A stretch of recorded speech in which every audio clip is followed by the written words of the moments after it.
မရဏတာသခင်ဖျားကြွလာတော်မူမတ်လ18ရက်အသက်ဝိညာဉ်ဤထွက်သက်ဝင်သက်မချမလက်ဆုတောင်းပတနာပြုကြလော့တက်တလောနိဩဝါဒစာပရမဆောင်အခန်းကြီး9အငယ်9ဆုတောင်းခြင်းသည်အသက်ဝိညာဉ်ဤထွက်သက်ဝင်သက်ဖြစ်ပြီးကောင်းကြီးအားလုံးစည်းဝင်ရာလမ်းကြောင်းဖြစ်သည်နောင်တရသောသူသည်ဆုတောင်းသောအခါဖျားသခင်သည်သူ၏ရုန်းကန်ခြင်းကိုမြင်၍သူ၏တိုက်ပွဲကိုစောင့်ကြည့်ကာသူ၏ယူသားမှုကိုမှတ်တော်မူသည်ကိုယ်တော်သည်သူ၏တွေးခုံနှုန်းကိုစမ်း၍တွေးခုံချက်တိုင်းကိုမှတ်တော်မူသည်သူ့ကိုရင်ဖိုစေသောခံစားချက်စိတ်တုန်လှုပ်စေသောစိတ်ခံစားမှုအမှောင်လွှမ်းမိုးစေသောဝမ်းနည်းခြင်းစွန့်ထင်စေသောအပြစ်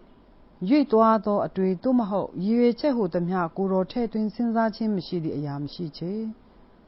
အဖို့မဖြတ်နိုင်သောတန်ဖိုးဖြင့်ဝယ်ယူထားပြီးကြီးမားသောတန်ရောစဉ်ဖြင့်ချစ်ချင်းခံရသည့်သူသည်မပြောင်းလဲနိုင်တော့ချေ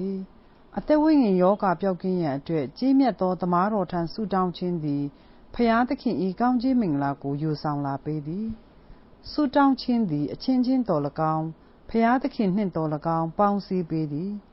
ဆုတောင်းခြင်းသည်ယေရှုကိုကျွန်ုပ်တို့နဘေးသို့ခေါ်ဆောင်၍အားနည်းပြီးစိတ်ရှုပ်ထွေးနေသောအသက်ဝိညာဉ်ကို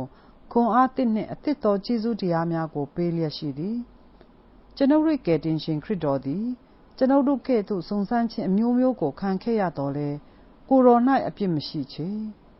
ကိုယ်တော်သည်လူသားပုံစံအတိုင်းလူသားတို့၏လူအပ်ချက်များကိုလည်းလူအပ်ခဲ့သည့်လူသားဇာတိကိုခံယူတော်မူခဲ့သည်ကိုယ်တော်၌ဖြည့်ပေးရန်လိုအပ်သောကိုယ်ကာယလိုအပ်ချက်များသက်သာစေရန်လိုအပ်သည့်ကိုယ်ကာယနွမ်းနယ်မှုများရှိခဲ့သည်တာဝန်အတွက်တော်၎င်းစမ်းသပ်ခြင်းအတွက်တော်၎င်း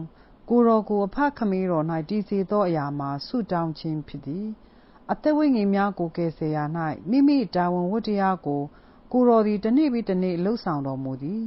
စုံစမ်းခြင်းခံရသောသူတို့ကိုစားကိုယ်တော်သည်တညလုံးဆုတောင်းတော်မူခဲ့သည်ကိုယ်တော်သည်တောင်ပေါ်၌သို့မဟုတ်တောထဲ၌ညဖက်ဆုတောင်းခြင်းများသည်နောက်လာမယ့်ရက်များတွင်ရင်ဆိုင်ရမယ့်စုံစမ်းခြင်းများအတွက်ပြင်ဆင်ရန်ကိုယ်တော်အတွက်အရေးပါသည်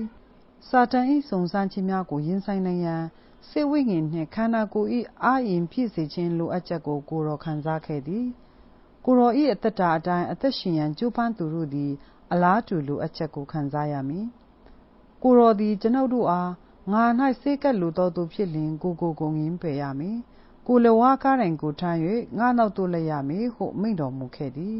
ငါထဘိုးကိုတင်၍ထမ်းကြလော့ငါထံ၌နေခံကြလော့ငါသည်နှုံးရမ်းသိမ်မွေ့နှိမ့်ချသောစိတ်တော်ရှိ၏ဟူသောကိုယ်တော်၏မိန့်တော်မူချက်ကိုခရစ်တော်ကသာလျှင်ကျွန်ုပ်တို့အားလိုက်လျှောက်စေနိုင်သည်ဆိုလိုသည်မှာနေ့စဉ်မိမိကိုယ်ကိုငင်းပယ်ရမည်ခရစ်တော်သည်ကျွန်ုပ်တို့အားမြင့်မြတ်သောစိတ်ပိုင်းဖြတ်ခြင်းဝေဒနာခံလိုသည့်ဆန္ဒထိမ့်သိမ်းထားသောအင်အားဖြင့်ထာဝရဘုရား၏တိုက်ပွဲကိုတိုက်ခြင်းတို့ကိုပေးစွမ်းနိုင်သည်အားအနည်းဆုံးသောသူပင်လျှင်ဘုရားကျေးဇူးတရား၏အမအစဖြင့်အောင်နိုင်သူထက်မကဖြစ်ရန်ခွန်အားကိုရရှိနိုင်သည်